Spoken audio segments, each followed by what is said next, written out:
Today we are going to learn how to use many, a few, a little, a lot of, much and some.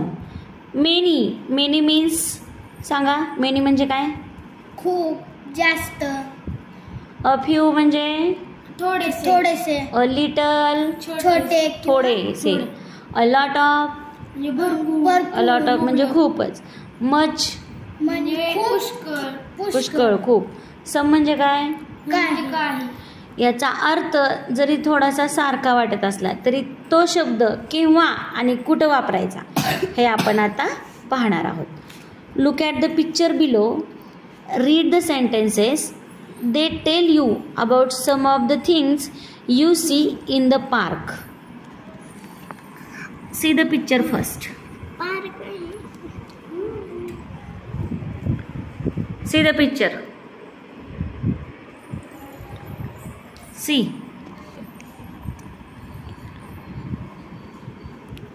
now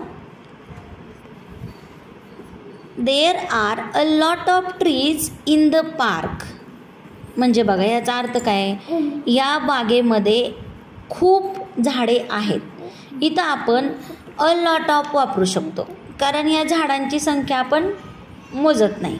किंवा खूप जेव्हा झाडं दिसतात तेव्हा आपण मोजतो का? किंवा 4, 5, 6 झाडे असतील तर आपण सांगतो. पण या बागेमध्ये खूप जास्त झाडे आहेत म्हणून तिथे आपण अ लॉट ऑफ हा शब्द वापरला आहे. See, many children are playing. Many म्हणजे काय? मेनी म्हणजे खूप, जास्त.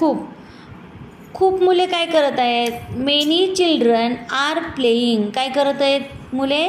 खेळत आहेत. There are some benches for people to take the rest on when they are tired. बघा, there are some benches म्हणजे बघा या गार्डनमध्ये काही थोडेच बेंच दिसत आहेत. म्हणून आता इथं मेनी वापरलं तर चालेल का? नाही, कारण थोडेच बेंच आहेत. कशासाठी आहेत? There are some benches for people. For म्हणजे साठी. कुणासाठी? लोकांसाठी. टू टेक म्हणजे घेणे. A rest on when they are tired म्हणजे थकले. ते जेव्हा थकतील तेव्हा त्यांना विश्रांती घेण्यासाठी काही बेंचेस तिथं ठेवलेले आहेत. There are only a few rubbish bins so there is much rubbish on the ground. बघा, there are only a few rubbish bins. Rubbish bins म्हणजे काय?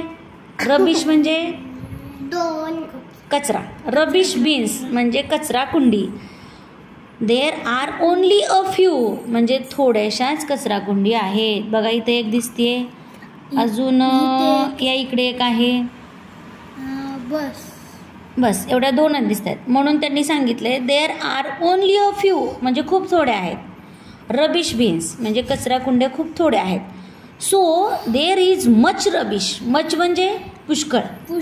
बघा म्हणजे काय झाले? कचरा कुंड्या कमी आहेत म्हणून देर is much rubbish on the ground.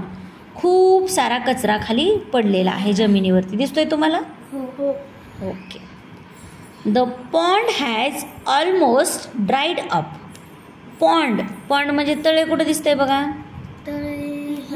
हां, okay. Pond has almost dried up म्हणजे काय झाले? पॉन्ड ड्राईड अप म्हणजे कोरडे झालेले आहे, पाणी नाही आहे त्याच्यामध्ये.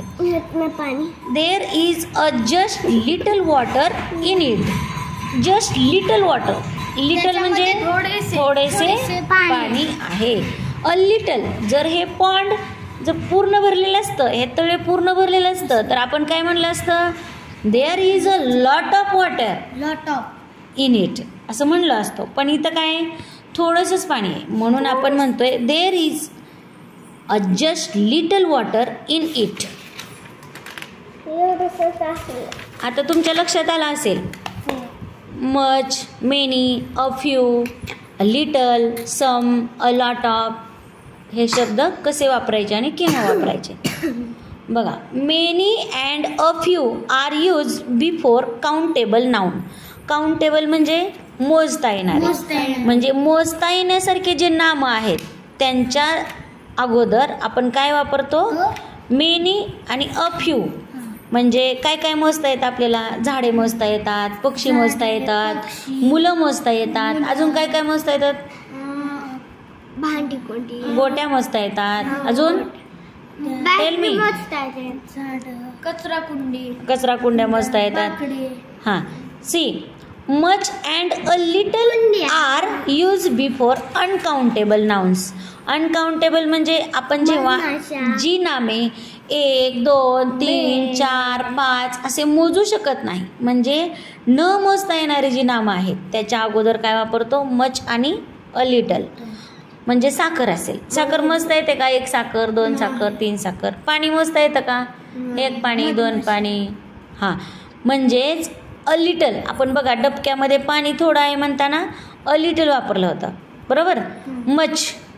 अजून मच कधी वापरलं होतं बघूया आपण. मच केव्हा वापरलं होतं. देर इज मच रबिश. खूप कचरा आहे. कचरा 1 2 3 4 मोजतो का आपण. कधी मोजतो का आपण कचरा.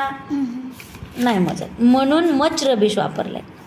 बघा some and a lot of are use before countable and uncountable nouns. Some आणि अ लॉट ऑफ हे केव्हा वापरतात. जे मोजता येतं त्याच्या पुढं पण वापरतात आणि जे नाही मोजता येत त्यांच्या पुढं पण वापरतात. ठीक आहे. मोर एक्झाम्पल्स. अजून काही एक्झाम्पल्स दिलेले आहेत, आपण वाचूयात. माय ब्रदर हॅज मेनी फ्रेंड्स. बघा बिफोर काउंटेबल नाउन. फ्रेंड्स मोजता येतात तुम्हाला. 10 आहेत, 5 आहेत, 7 आहेत. माय ब्रदर हॅज मेनी फ्रेंड्स म्हणजे माझ्या भावाला खूप फ्रेंड्स आहेत, खूप मित्र आहेत. बघा there are a few birds on the tree.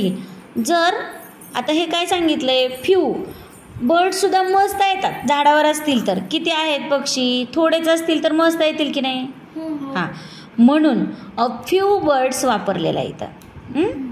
There are few birds. थोडे आहेत पक्षी म्हणून फ्यू वापरलं आहे. 10 असतील, 5 असतील, आपल्या डोळ्यांना दिसतील आणि ते मोजता येतील असे आहेत म्हणून सांगितलं आहे. त्यानंतर इकडे बघा. I don't drink much T. चहा मोजता येतो का. कपामध्ये ओतला तर 1 कप 2 कप म्हणतो. म्हणजे 1 चहा 2 चहा म्हणता येतो का. नाही येत. I don't drink much T म्हणजे मी खूप चहा पित नाही. टी हे अनकाउंटेबल नाउन आहे म्हणून मच वापरलं आहे. There is steel a little milk in the bottle म्हणजे काय.